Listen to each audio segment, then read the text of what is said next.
I'm Susan Swain, host of C-SPAN's Q&A, where we spend an hour with nonfiction writers and historians who add context to today's news. On this episode, we speak with longtime NPR Morning Edition host Steve Inskeep about his new book, Imperfect Union, How Jessie and John Fremont Mapped the West, Invented Celebrity, and Helped Cause the Civil War. It chronicles how this 19th century couple became well-known public figures because of his exploration of the West and her promotion of his exploits.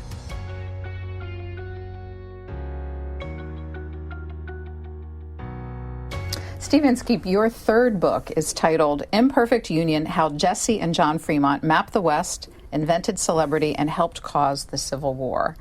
Why did you believe that the story of an early 19th century power couple would have resonance for people today? Oh, there's so many ways that it did. The first, I guess, is a little disturbing, that it's a story leading up to the Civil War, when the nation was very clearly divided into two political camps. And we live in a politically divided time, although I don't want to imply we're heading toward a civil war. I don't know what we're heading toward, but there's a resonance there in the way that we have red and blue states today. There were northern and southern states then that were fundamentally divided over this giant issue of slavery. But there are other things, too. The 1840s and 50s, when I set this story, was a time of enormous technological and economic change, particularly in the news media. The development of the telegraph came in 1844. Within a few years, all the major cities east of the Mississippi were connected by telegraph wires, and there was suddenly an instantaneous national conversation, which becomes part of the story that I tell. It turns out that these communication devices that were designed to bring people closer together actually drove them farther apart. They were horrified by what people on the other side were saying. So there's that. There's also just the fact that it's a story of America. And it takes place in the same cities we know today, in many cases, and sometimes even in the same buildings. It is really inspiring for me to go into the Library of Congress and learn about things that happen in the United States Capitol, where I sometimes walk around as a reporter today in some of the same rooms. The building has expanded and changed since the 1840s and 50s, but it's fundamentally the same. So we're going to spend an hour talking about these characters, but I wanted at the outset to do a more brief snapshot of each so people would have the stage set. Let's start with the protagonist, John Charles Fremont. You write that in 1850, a Philadelphia magazine claimed he was, quote, the most important person to walk the earth since Jesus. A pretty big claim. So who was he? Yeah, put him up there with Christopher Columbus and George Washington as the most important figures since Jesus Christ. And that is a reflection of Fremont's genius, with his wife's assistance, in tying himself to the national story. The idea of the magazine writer was that Columbus discovered America, as they would have phrased it then, contacted Europe with the Americas, that George Washington was the founder of the United States, the greatest result of that discovery, and that John Charles Fremont brought the Pacific Coast into the United States. At the beginning of this story, the United States didn't have a Pacific coast. There was territory in Oregon that was disputed with Britain, and there was California, which belonged to Mexico. Fremont encouraged the American settlement of Oregon and took part in the American conquest of California just in time for the gold rush. And so he did play a real role in changing the map of the United States. But he was also brilliant at publicizing himself. In a way, publicity was the point. He was sent out by his father-in-law, a powerful senator, to explore the West. He didn't necessarily find that much that wasn't already known, but he would come back and write best-selling accounts of his adventures, and that was the purpose, to entice Americans to come west and settle the West and help make it part of the United States, through this publicity showing how the trip could be made and how exciting it could be and how practical it really was. Publicity was the point. But in the process of making the West more famous, John Charles Fremont also made himself more famous, making himself not the first famous person in history by any means, but the first American celebrity to create his fame even as he was doing the things that he intended to be famous for. And he was doing it simultaneously, and there's just a very original way to approach publicity at a moment when the news media were expanding and it hadn't really been possible before. And you list, he went on, we should say briefly, and we'll talk about it more, to become the first California senator for a brief period period of time. Yes. And then a presidential candidate for the new Republican Party. Yeah. You list the many places named after him during that time. When did he fall out of the public consciousness? Not until sometime after the Civil War. He had this meteoric career. 1842, he's an unknown U.S. Army lieutenant, and he goes to command his first great expedition in the West and publicizes it and very quickly becomes famous. By 1850, as we said from that quote from the magazine, hugely famous, hugely admired. His fame and his narrative, his story, was his primary qualification for being the Republican nominee, the very first ever Republican Party nominee in 1856. He didn't win, but remained very famous and also very rich. He managed to get rich in the gold rush. And then when the Civil War broke out, Abraham Lincoln, the Republican candidate who followed him, was president, named him a Civil War general, and he got in a fight with Lincoln. Fremont was in charge in Missouri, and it was 1861, and the war was going very badly. It was a lot of chaos. There were a lot of rebels in Missouri, even though it was a Union state. It stayed in the Union. And General Fremont, as he was then, ordered freedom for the slaves of rebels in Missouri. No one up to that point had freed a slave. Lincoln had not yet freed a slave. He wasn't ready to do it, and he was fearful of doing it because there were several slave states still in the Union, and freeing a bunch of slaves at that moment might have caused them to go over to the other side.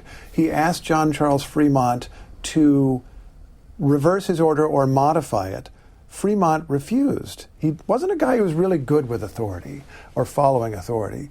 And instead of following orders, sent his wife, his very politically active wife, Jessie Benton Fremont, back to Washington, D.C. to tell Abraham Lincoln what was what. Now, I tell you this now in answer to your question because I don't think there's anybody in history who has come off well in later life or in history after having a quarrel with Abraham Lincoln. It's not a thing anybody has ever done and come off well in the end. President Lincoln ultimately fired General Fremont, gave him a new assignment, and then fired him again. And Fremont, in later years after the war, lost his fortune in bad railroad investments, was in something near poverty, even though still very, very famous. And he and his wife had to support themselves through his wife's writings, in part. She had to help support him in their later lives. They were scraping by, so barely. And his reputation had completely cratered by the end of his life, to the point where, even though he was very popular, and even though he had helped to create the Republican Party, there were Republicans who'd supported him in 1856 who said, well, he was a really good nominee, but thank God he was never president, because he turned out to have a terrible character. That's what they would say of him. So Jessie Benton Fremont, his spouse, who you alluded to several times, so who was she? She was the daughter of a powerful United States senator from Missouri, Senator Thomas Hart Benton. Benton was a founder of the Democratic Party, a lawyer. He was also a ruthless and brutal man who owned slaves throughout his life and also fought duels, and on at least one occasion killed a man. They dueled once. They wounded each other after trading insults. That's what caused the duel. And then Benton felt the man was still insulting him, so challenged him to a duel again at 10 paces and shot and killed him. A brutal man, and yet also a kind of visionary who foresaw an American West that included the Pacific Coast, who wanted that Pacific Coast for a specific reason. He wanted there to be an American seaport pointing toward India and pointing toward China and creating a direct trade route from the United States to Asia. He, in effect, foresaw the global economy that we live in now, where the world's most important trading relationship in recent times has been across the Pacific between the United States and China. Benton at least dimly foresaw that and fought for the expansion of the American West. His daughter, Jessie Benton Fremont, was a kind of son to him. He took a long time as a husband and father before he got a son. He was disappointed that Jessie was not a boy, gave her a boy's name. She's named after his father, Jessie Benton. And she writes in a memoir, "My father gave me early the place a son would have had. He took her hunting. He took her to the United States Senate when he was going to work. He took her as a girl to what we now call the White House to meet a variety of presidents, starting with Andrew Jackson, who took office in 1829 when Jessie was not quite 5. And so she grew up amid power and grew up in Washington and had ambitions, I don't want to say exactly to be a man or to be a boy, but had ambitions to do things that only men were allowed to do. She had a moment as a teenager when she cut off her hair and went to her father and said, I want to check out of Washington society. I've just attended this very fancy society wedding of one of my teenage classmates being married off to a much older man. The whole thing is gross. I don't want any part of that. I've cut off my hair and I want to live my life as your assistant. And this is the moment when her father was no longer comfortable with her acting like a boy. It was time for her to act like a woman, in his opinion. And so she had to grow her hair out, and she did end up leading, in many ways, a traditional life as a wife and mother with the traditional assigned roles, but in a way that I think is very familiar, and another way the story is modern, very familiar to many women today, fulfilled those assigned roles while also reaching out and finding ways to be involved in politics and to make a mark in the world, largely through assisting and guiding and being the brains of her ever more famous husband. She was, in a way, his best publicist and absolutely his political advisor. So our third character was the Senator Thomas Hart Benton, and you've talked about him. His life seems so big that you could almost do a biography on him. Yes, yeah. He was a Jacksonian Democrat. What does that mean to be? Jacksonian Democrat, I mean, the simple thing is a supporter of Andrew Jackson, but there were a series of things that they believed in. And we could go through them. Some of them seem kind of archaic today. Democrats in those days opposed the National Bank, the Bank of the United States, which is the closest thing there was then to the Federal Reserve Bank that we have today. And President Jackson, with the support of people like Senator Benton, ultimately destroyed it. The Democratic Party of that time was for small d democracy, for mass participation in elections, but we have to be utterly clear. They meant mass participation of white men. All white men should be voting. All white men should be voting for the Democrats. But this was a pro-slavery party. On its best days, it was silent about slavery, and often it was explicitly for slavery, even though it was a national party and appealed for votes of working men and working farmers and immigrants, by the way, in northern states. It was essentially a pro-slavery party, and Senator Benton was part of that. So for me, and it's obviously for you as the storyteller, the fourth and probably the most important character was the United States itself. Yes. So as your story opens, give me a snapshot of what the country was like. Well, if we could imagine what one historian has called the logo shape of the United States, with Florida down at one tip and Maine and California on the other side, the map wasn't all drawn yet. It didn't all belong to the United States at the beginning. The westernmost city in the entire United States of any consequence was St. Louis, Missouri. There were a few towns west of that, but nothing very important. And other than St. Louis and bits of Louisiana, at the very beginning, all the states were east of the Mississippi River. And what was the population like? The population was gaining rapidly. It was only 2 or 3 million at the time of the Revolution. By the time of my story, it's getting into something over 20 million. By the time of the Civil War, just after my story, it's, I think, 31 million people. It's seen as almost doubling in a generation. The median age is very, very low. It's a very, very young country, very rapidly expanding, lots of immigrants coming in from Europe, from Ireland and elsewhere, a rapidly changing and evolving country, and a country where distances are shrinking.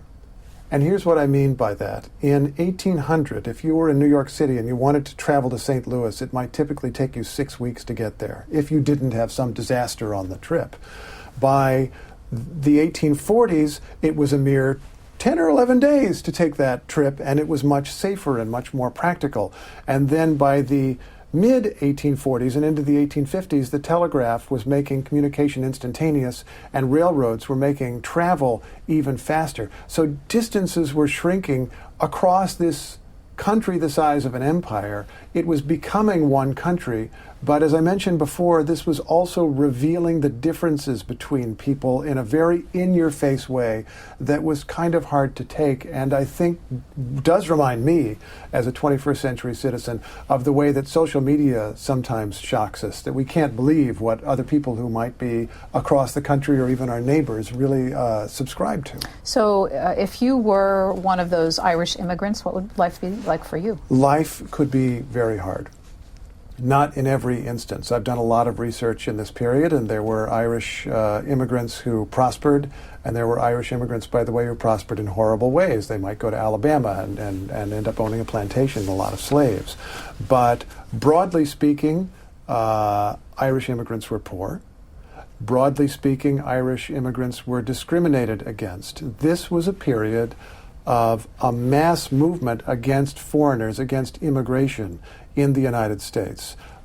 It began in earnest in the 1840s, became very powerful by around 1850. There were secret societies who became known as the Know-Nothings, because if you asked a member of the society to tell you something about it, they'd say, I know nothing. In my research, I discovered that sometimes those people would be telling the truth.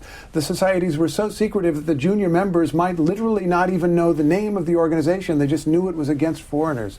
And they, by the mid-1850s, were becoming more and more public, more and more open and provocative and violent. They would go into immigrant neighborhoods and give speeches against immigrants, knowing that that would provoke violence, and then they would come back the next week and do it again, and there would be riots in the streets.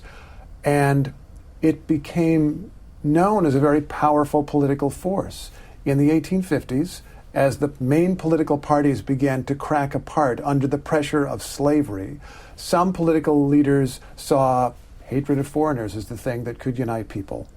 And in the 1854 elections, the anti-immigrant parties, there were more than one, had overwhelming success, dominated the legislatures and governorships in many states, had a great deal of power in the United States Congress, and seemed poised maybe to elect a president in 1856. So two other groups that are characters in your story. First is the Native Americans. Yeah. We learn about them through Fremont's exploits. They were increasingly being moved westward and encroached upon. What was life like for them in this continent? It was a life of terrible pressure. Now, I should stress, this book is not written from the perspective of American Indians or Native Americans. But they appear throughout the story. They appear, and they should. I have an earlier book, Jackson Land, which is about Andrew Jackson and a Cherokee leader, John Ross. And in that project, I learned an enormous amount that I just simply did not know of the history of this country and the history of the nations that came before this country and were ultimately incorporated into it. John Charles Fremont was a witness to that and a participant in that from the earliest stages of his career. In the 1830s, as a very young man, he got a job as a surveyor and map maker in what is now northern Georgia in the Cherokee country. And his job was to make maps for the United States Army, which was getting ready to remove the Cherokees on what is now known as the Trail of Tears to west of the Mississippi. And the Army wanted the maps in case the Cherokees resisted, so they would have good maps for the war that would follow. That war did not come, but Fremont drew the maps and gained experience. He then went west, and I think it is powerful to understand the various ways that this white man interacted with Indians, because he was going among them with the lamps of science and reason. He was not, in theory, there to massacre them. And yet he periodically did in several horrible instances, particularly in California and in Oregon. Yet at the same time, he depended on them. He would be traveling with small groups of men in the American West, and they would run out of coffee. And he was, as I am, a habitual coffee drinker, and found it, he couldn't bear to be without it. But he found someone who would sell him coffee in the middle of this seeming wasteland. There was an economy, there was trade, and that person was a Native American. He hired Indians on his expeditions and was proud of the diversity of his expeditions. He was an Army officer. He'd hire a bunch of civilians, and they would include a German immigrant mapmaker. They would include Frenchmen, French-speaking people whose families had been in and around St. Louis since it was French territory before the Louisiana Purchase. He would have other kinds of people. He would have African Americans as part of his expeditions, and he would hire Indians as well. And so there'd be multiple languages spoken around his campfires by multiple men, and he was proud of that, even as he was a representative of this sort of white America sweeping across the country. This is one of the really important things that I learned and that I want to emphasize from this book, is the variety of people who built the country, for better or worse. The variety of people who were risking their lives to make this a continental nation. It is a difficult story to tell because so many people were slaughtered in the process, or were shoved aside, or lost their land. But a great nation was being built, and every kind of person was participating in it. So John C. Fremont, as he becomes this explorer, you describe him as something of a self-created character, even to the point of the accent over his name. So what's important to know about the early Fremont and how he created the Fremont he would become? Let's begin with his birth. He was the illegitimate son of an immigrant. His father spelled his name slightly differently, not F-R-E-M-O-N-T, but F-R-E-M-O-N, Fremont. He was a Frenchman, and he fell in love with a Virginia aristocrat who left her husband to go away with him. She never received a divorce, and so their first child, John, was born out of wedlock. And he tinkered with his name, as best I can determine, throughout his early years and into early adulthood.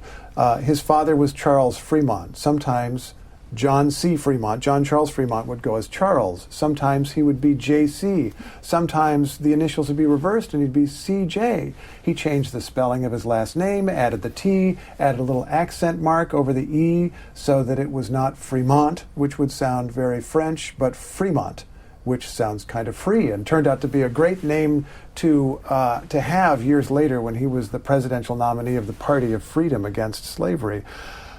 But that gets at what a self-invented character he was, coming from these very difficult, modest, and I think it's fair to say humiliating circumstances. Being born out of wedlock was considered far more of a disgrace then than it would be considered today, and it was something that he and his wife attempted to hide.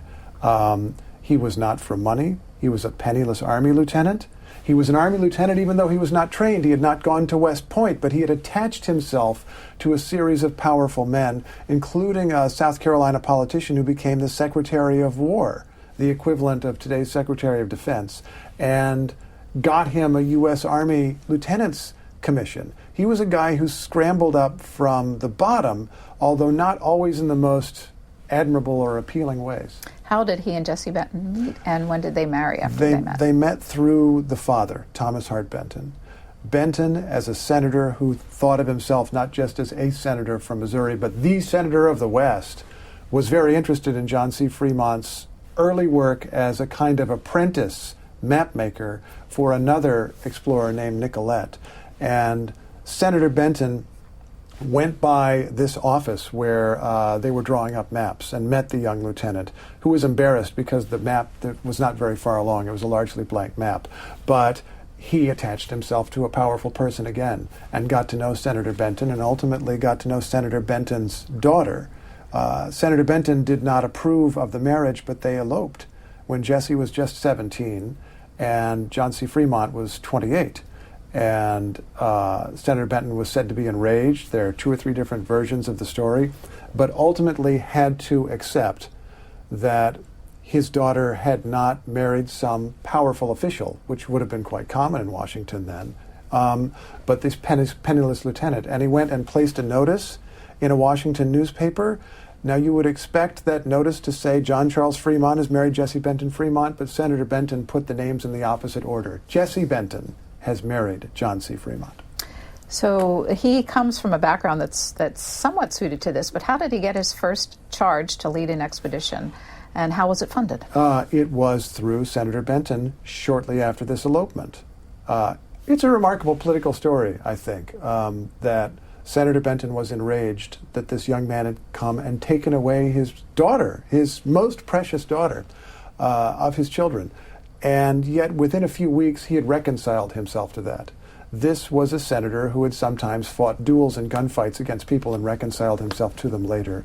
And Senator Benton, as a powerful senator who was in charge of a committee that oversaw the military, was able to use his influence to get John assigned to lead his first expedition. He was qualified. He had been the apprentice or second in command on various other expeditions, but it was Senator Benton's connections that made it possible.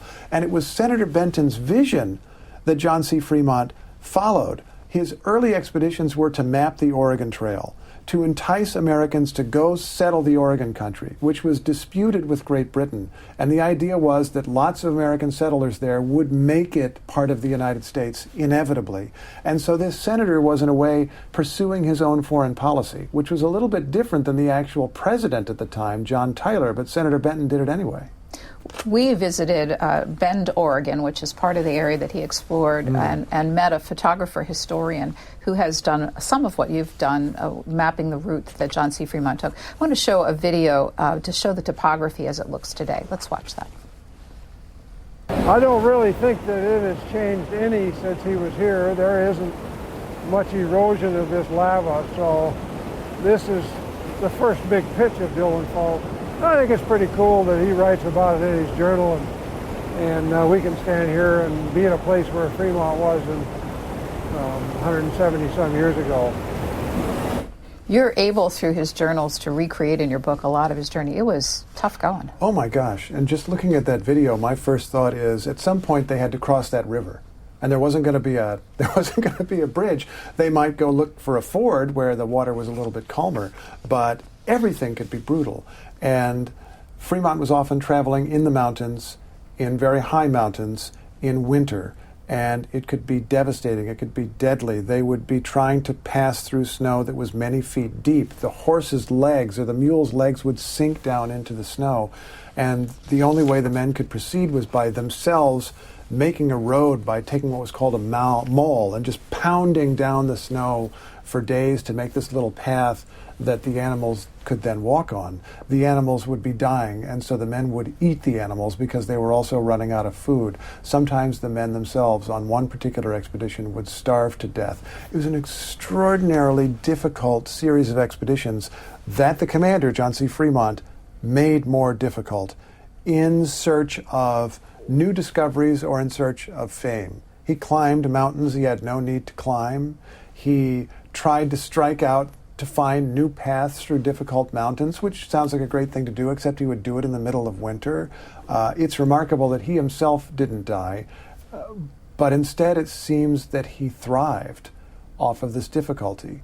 He, as a very young man, recited in school a speech by a South Carolina politician who talked about the American landscape as creating a new kind of person, as being suitable for the residents of freemen who would show their character or mold their character in wrestling with that difficult landscape.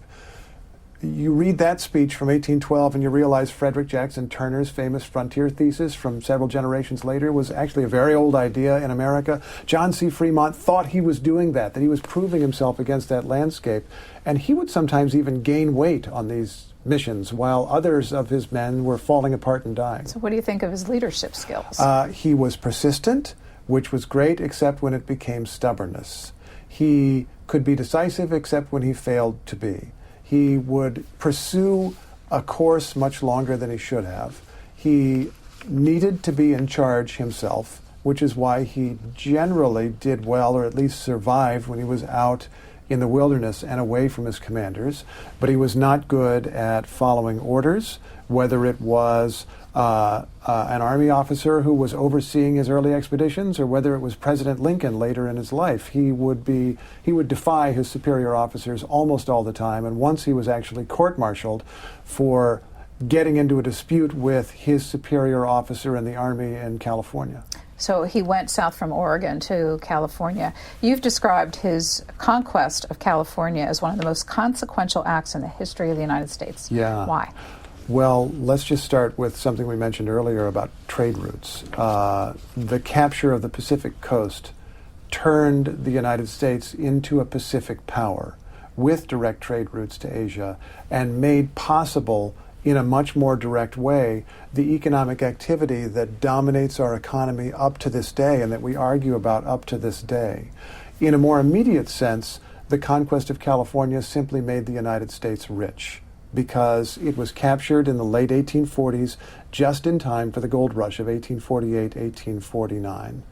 The conquest of California and what became several other states as well also made the United States, in a very real way, part of Latin America, because the United States captured the northern portion of it along with all the people who lived there. And so this European power that had been founded by land taken from Indians on the Atlantic coast, that faced Europe, became a nation that faced in another direction and became a much more diverse place with a greater variety of traditions and cultures that were part of the country. It made the United States the nation of the world, which is how we think of America even today. And it was becoming possible at that moment of conquest with all of its downsides. How many total expeditions did he make? There were 5. And one of those was an extensive scouting of California. Yes. It read like he was doing real estate speculation. Yes, this is the most amazing thing. He went into California in the winter of 1845, 1846. The president, James K. Polk, definitely knew he was going. It wasn't entirely clear what Polk wanted him to do there. It was Mexican territory, and here's a U.S. Army officer going in effectively as an illegal immigrant.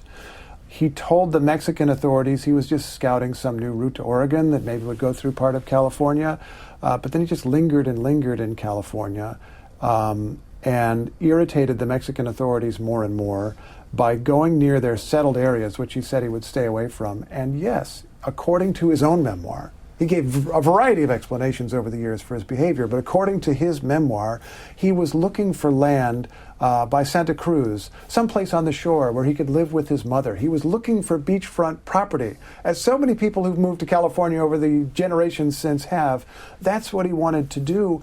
And his activities provoked the Mexican authorities and started a chain of events that ended up with the United States conquering California. It is a bizarre tale, but there's not a lot of reason to doubt John C. Fremont's motivations as he describes them, because he sort of was that self-involved from time to time. So we have a U.S. Army officer who is going against orders, and he's doing land speculation, which will ultimately enrich himself. Yes. Was this not viewed as corrupt at that time? It was viewed a little differently, I think, partly because it was out of view. And partly because the notions of ethics then were not what they would be later. Andrew Jackson, as a military officer, dealt in real estate in a grand way in the American South in an earlier generation, and some people would accuse him of corruption, but he could just kind of laugh it off and see it otherwise. Some people accused John C. Fremont of corruption, of supporting his own interests as a politician, which he undeniably did. Some people questioned his right to land that he obtained from Mexicans during the actual war against Mexico by getting land grants of dubious legality and then fighting to have them upheld in American courts. His activities were questioned, but never prosecuted, never fully seen as absolutely wrong. There were things that he could do more or less in the open, and some people would criticize them, but it didn't seem to matter. So of that time when he was away, he would send back the journals or record these journals. I want to go back to that video that we showed before, because there's one other piece where it's a reading from one of the journals. Let's watch and we'll talk about how you used them. Sure. Today the country was all pine forest, and beautiful weather made our journey delightful. It was too warm at noon for winter clothes, and the snow, which lay everywhere in patches through the forest, was melting rapidly. After a few hours' ride, we came upon a fine stream in the middle of the forest, which proved to be the principal branch of Fall River. It was occasionally 200 feet wide, sometimes narrowed to 50 feet. The waters very clear and frequently deep. We ascended along the river, which sometimes presented sheets of foaming cascades, its banks occasionally blackened with masses of scoriated rock, and found a good encampment on the verge of an open bottom, which had been an old camping ground for the Cayuse Indians. Did he keep those journals in real time or remember when he came back? I think he remembered when he came back. By the way, I love how marked up that gentleman's copy of the book is. They were published into books even at the time? Yes, they were published at books at the time. He definitely kept a lot of notes on his journey, but what has come down to us are reports of his expeditions that he wrote after he returned to Washington with the aid of his wife, Jessie Benton Fremont, who would be his stenographer, secretary, editor, sometimes ghostwriter, co-author, just depending on which bit of writing we're talking about. That makes them not perhaps 100% reliable. They were edited to be pretty, but where facts are checkable, they often check out. Well, you have a quote from her in the beginning of the book that sort of tells the story about her approach to being completely candid. What's the quote? She wrote, "It would hardly do to tell the whole truth about everything." And then that Telegraph, which was getting popular, was sending these reports around the country? Yeah, that was part of what was happening. His reports would be excerpted in newspapers, and they would be read everywhere, and they would also be printed by multiple publishers as popular books. I think of them as bestsellers. I don't know that I can literally document that they would be a New York Times bestseller since the New York Times didn't exist yet, but they were very, very popular. And it's remarkable to look at the story of, for example, the Mormons who were living in Illinois at that time and looking for a place to relocate farther west. They, in their own newspaper, printed excerpts of Fremont's reports about the Great Salt Lake, and then had portions of his report read at a public reading inside a Mormon temple with Brigham Young attending. And so it seems very clear that Fremont's explorations in that part of the world influenced the choice of the Mormons to go to the Salt Lake area and create their own, what ultimately became their own state there. So you tell the story that as Jesse became famous through his exploits, as John became, Jessie Fremont was also becoming much better known. Yeah. This was a time when the abolition movement was starting up, when women were starting to really begin to push for more rights in society. Did she use her fame for those causes at all? She totally did. It's fascinating to me that she became a symbol of women's rights and a symbol of opposition to slavery because she didn't have a really deep record in either of them. 1848, of course, is the time of the famous Seneca Falls Convention where women declared that all men and women are created equal and called for women's suffrage and for other rights as well. Jessie Benton Fremont was alive then but wasn't there. She wasn't a participant in that movement. In fact, there is a quote from a little bit later in which Elizabeth Cady Stanton, the great women's rights activist, asked Jessie Benton Fremont for a financial contribution to their cause, and Jessie initially said, "I don't know, I think women in their present condition manage men better." She ultimately did come around to supporting the right to vote, but she wasn't a radical feminist in that way. Nevertheless, she was a very ambitious woman who became a more and more public woman, and when her husband was nominated for president, women seized upon her as a symbol. Women had been politically active not only on behalf of themselves, white women I should say, but on behalf of opposition to slavery. Women of all races were participants in the anti-slavery movement and were politically active in that way. And when the Republican Party announced itself as a fundamentally anti-slavery party, they were favoring at least limiting the expansion of slavery, Jessie was taken up as a symbol of their cause. And women became involved in the campaign in ways that women never had. They attended campaign rallies and worked for the election of John C. Fremont even though they couldn't vote. So the Fremonts ended up moving to California for a time. You mentioned that their speculation was wildly successful. They became very rich through gold discovery of gold? They did. At the time of the gold rush, John had obtained an enormous amount of land and took a guess that since gold was being discovered elsewhere, it must be on his land too. And he encountered a group of Mexican migrants who were coming from Sonora, Mexico, who had experience mining for gold. And he sent them to his land to mine for gold, and they would share the profits. And they found a ridiculous fortune, which took him a good 25 years to completely blow, although eventually he blew it all. How did he get, the couple actually, get from that point to the 1856 Republican nomination? Fremont's fame, John's fame, was a huge part of it. In the 1850s, after a brief period running around Europe and California, they resettled in Washington, D.C., and they had ambitions. John had briefly been a U.S. Senator from California. He wanted to do something more, and people began reaching out to them. This was a period of extreme political division. There were going to be multiple parties running in 1856. The Democrats were the most established party. The Whigs had been an established party who were falling apart.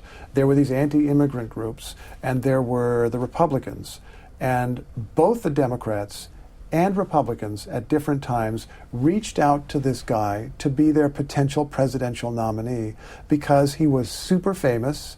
He was regarded as a gigantic hero, and he had a relatively short political record, which could be molded for everybody's convenience, and that might be the way to get somebody elected in such a divisive time where anybody who had a strong stance on anything would just be hated by a large part of the population. The Democrats tried to recruit him first. The Republicans ultimately, in a sense, made a better offer or seemed a better fit. And Jessie was a huge part of this. There were wise men of Washington, let's call them. Francis Preston Blair would be the most famous one. Of Blair House fame. Yes, Blair House. That's where he lived. It was one of his houses in Washington, D.C. He had an estate called Silver Spring, which is now the general location of a city outside of just outside of Washington, D.C. He had been a counselor to multiple Democratic presidents, was alienated from the Democratic Party, and because of Jessie, who was a friend of his, because of her request, he began advising John C. Fremont and helped to craft his campaign as he maneuvered for the first ever Republican nomination. For people who decry how divisive our politics are today, what was the 1856 campaign like? Oh my goodness, it was brutal, and it feels kind of familiar because of the way the issues were fought. This was an election in which people on both sides felt that everything was at stake. And that's another way that this story of the 1850s feels like now. It wasn't just the fear of losing an election, but the fear of losing for all time. There was a huge demographic change going on in the country. The North and South had been somewhat evenly balanced, but the North was becoming much more populous, which meant it was much more powerful. And for the first time, it was plausible anyway, to elect a president with Northern votes alone, which would bypass the South, bypass slave states. That's why it was even possible to have an anti-slavery party at all. This is what the Republicans were trying to do, and the South found that profoundly threatening. They said, if you're going to cut us out of power in this way, we're going to leave the Union. They were making that threat openly in 1856, years before the Civil War. Republicans also had a narrative in which they were threatened forever if the South was allowed to expand slavery into Western states and gain more and more power that way. So the stakes felt very high. John C. Fremont was nominated, very famous guy, very widely admired, and his opponents very quickly changed that. First, they revealed a secret he tried to keep with his wife's help, that he was the illegitimate son of an immigrant. Then they turned him into an immigrant, falsely declared that he'd been born outside the United States and was ineligible to be president. So there were birthers in 1856. And then they declared that he was secretly a member of an alien, scary, un-American religion, Catholicism, which was treated then as perhaps we have seen Islam treated from time to time in our age. He wasn't Catholic.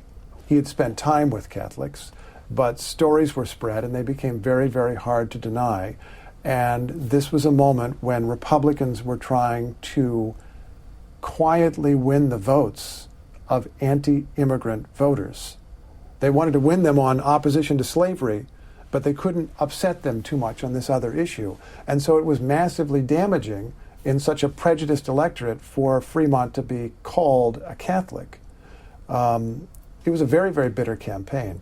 Remarkably, to me anyway, Fremont never denied the accusation and argued that if he had gotten up and said, I am not a Catholic, that would be admitting that a Catholic was not fit to be president, and he wasn't willing to say that, wasn't willing to do that. James Buchanan won the election. Yes. He is on every survey in the bottom position as the worst candidate in U.S. history. Yes. Would the country have been better off if John C. Fremont had won? There are various theories of that, and there were by contemporaries at the time. Maybe, maybe not. You're exactly right about Buchanan, and what an embarrassment to lose a presidential election to the worst president in history. He's the guy who presided over the further drift toward the Civil War. But some of Fremont's contemporaries, looking back long after the Civil War, said if John had won in 1856, the South would have seceded then rather than later when Lincoln won. And the president for the Civil War would have been John C. Fremont instead of Abraham Lincoln. And some of them shuddered to think of that. Including his father-in-law. Yeah, absolutely. His father-in-law did not live to see the Civil War, but never supported his presidential campaign.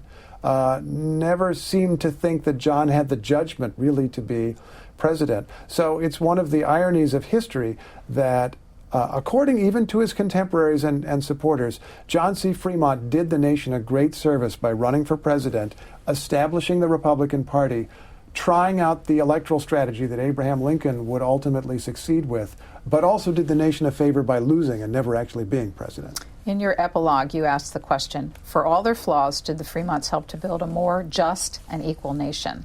Is that the answer to it?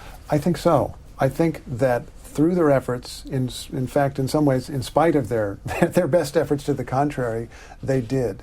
They were part of a messy, ugly, complicated process that ultimately ended with a great leap in human progress, the end of slavery, human slavery in the United States. It's profoundly ugly how it happened. A lot of the people who were positive actors in that story were racist by any measure we would look at today, and even by some measures that you would look at then.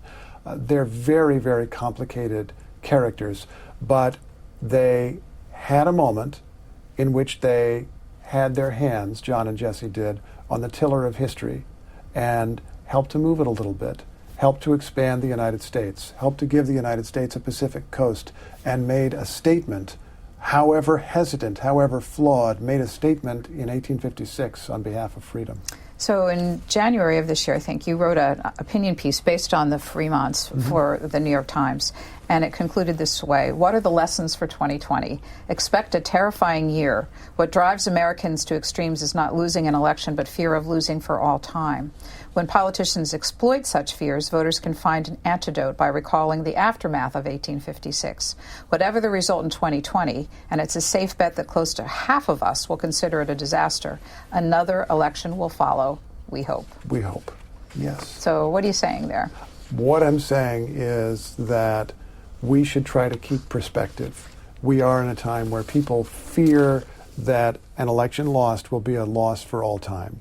That is something that drove President Trump into office. He told his supporters in 2016, and I'm quoting here, this is your last chance to win an election, because if we lose this election, illegal immigrants will flood the country and be legalized, and the conservatives or Republicans will never be able to win an election again. That was a theory that the president shared, the future president shared with his supporters. There is still that fear on that side. Now you also have Democrats who are fearful because of the way the president governs, that if he is not defeated soon, that the nation will never recover, and that they will lose, their side will lose forever. That is something that does push people to extremes, and I want to be at least a little bit mindful, at least a little bit hopeful, that there will be, or at least there should be, another election after this one, and another election after that. And always in American history up to now, there has. One of the great strengths of democracy is that power of renewal. And we can screw up things so much, and even maybe not realize in the moment how badly we're screwing them up. But we get another chance, and another chance, and another chance after that, as long as we can keep it up. So we have about 8-9 minutes left, and I want to talk about you at the end. Sure. For a lot of people, your voice is so familiar. Thank you. You have a duty every morning on National Public Radio to anchor the Morning Edition program. How did you find the time? This is an extensively researched book, which took you on travels around the country. How did you find the time to do both? Part of it is my ridiculous work hours. I get to work at about 4 o'clock in the morning, and every day is different. Some days you just work 12, 14, 18 hours. You know, the big interview that you have is late in the day or whatever happens. But other days can be a little shorter, and you escape after 8 hours. You escape at noon, and I'm here in Washington, D.C., and I can go down the street to a spot not far from where we're sitting now, the Library of Congress, and I might be able to steal 2 or 3 hours in the archives. And they have amazing, amazing collections at the Library of Congress. You can go in and read, hold in your hand a letter that John C. Fremont wrote to one of his political sponsors in 1835. I spent years there for various books. You can hold even older letters that Andrew Jackson wrote his wife in 1814 or whatever. It's a remarkable collection, and it's also possible there to search databases of 19th century newspapers in ways that were not possible a generation ago. And now you can just access enormous amounts of material. So part of it was just, I was lucky to be close, where I could do a lot of that research. And part of it was my day job fed my night job. I mean, given how early I started, I'm not sure which is the day job and which is the night job. But in any case, one fed the other, because I'm covering the news now, and it feels to me like it resonates with this news of another time. And the historical research absolutely influences what I tell you every day on the radio. And what I learn in the process of working for NPR absolutely has informed the way that I've researched the past. You took your family along and recreated some of these trips yourself. Yeah. What was it like living with these characters? You started in 2016 for these past 4 years. Did you like them? In some ways, yes. In some ways, no. I should clarify. It's not like I went and camped out in the woods with my children. Now, you can drive highways and so forth and some of the routes that Fremont took, but I went and saw the landscape in California and Oregon and Nevada, and it's amazing. And I've seen a lot of the other landscape in my previous travels as a journalist, and it's all inspiring. But now, wait a minute. What was your question again? It was a double question, which is not good in our profession. So your family enjoyed going on these exploits? I think so. The time away from them to focus on But you know, him. that was the other thing. Like, did I like these characters? I don't know that I absolutely like them. Jesse's a little more likable than John. They both have their unpleasant moments.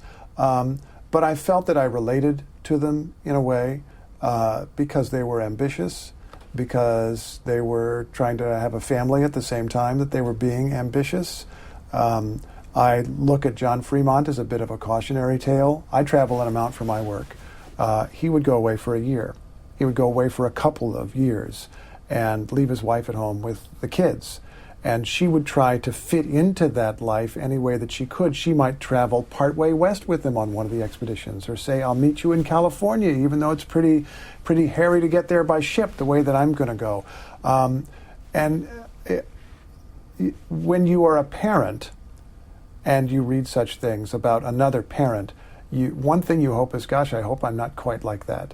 I hope that I'm able to balance my life a little bit better and maybe not be away quite so long. It motivates you even more than I already am to maybe cut a trip a day short when I can get away with it and get home a little bit quicker. So you relate to the challenge that they faced as human beings, and you relate to the politics because they are participants in this same drama that we're sitting here as citizens participating in, not just watching, but participating in as members of a democratic society. And sometimes you do ask, would I do that? And in many cases, I hope I wouldn't do that. But I also, I want to say for John, you have to admire the guy's persistence. He went out and risked his life again and again and again. And you can say he was risking his life just for himself, but he believed it was for a higher cause. Well, when you talk about current politics, C-SPAN viewers are well aware of the fact that NPR, your organization, and the Trump administration have had some crossed wires over the past few months.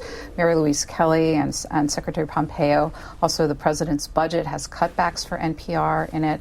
What's your take on all of that and how NPR gets caught in the cross currents? Well, the incident with Secretary Pompeo and Mary Louise Kelly, I think, is pretty clear. She asked him questions. The documentary record shows, as NPR and others have reported, that he knew what subjects would be covered. He didn't want to answer certain questions, and that was clear from the interview. They had a discussion afterward that the secretary has not in any way denied, and then accused her of lying, which is obviously false and disproven by the record. So that seems all fairly clear and well reported. It's part of a larger push and pull, though, between the news media and this administration or any administration. Our job as reporters is to try to get at the facts, to try to be honest, to try to be fair, to listen to all sides, and sometimes in the process of that, we're going to make people uncomfortable, and that's okay. And we will also own our mistakes when we make them, and NPR is an organization that has made any number of corrections over the years as well. The debate over public funding, I don't have a lot to say about that. I don't think that I need to say a lot about that, except that there has been tremendous support for NPR over the years. And everyone should be clear that the largest single source of support for NPR is the people who use the service. And that's true. It's with station after station after station. There are local stations in local communities that are supported by people who live there, and they bring in NPR as part of their individual station's programming.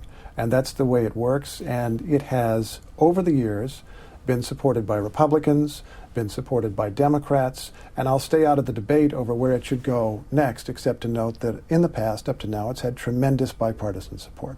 You tell us that you got interested in the Fremonts from childhood reading. Is there another set of characters that you're interested in for your next book? I don't quite know. I've been fascinated by Abraham Lincoln for a long time. It's tempting to go after Lincoln as a subject, but do you need to write the 15,000th book about Abraham Lincoln? I don't know. I might explore that a little bit. But one of my problems maybe is that I'm interested in everything, and I'm interested in many different phases of history. And having written a couple of books about the years before the Civil War, it's tempting to go in some other entire direction. And I don't know where I'm going to go yet.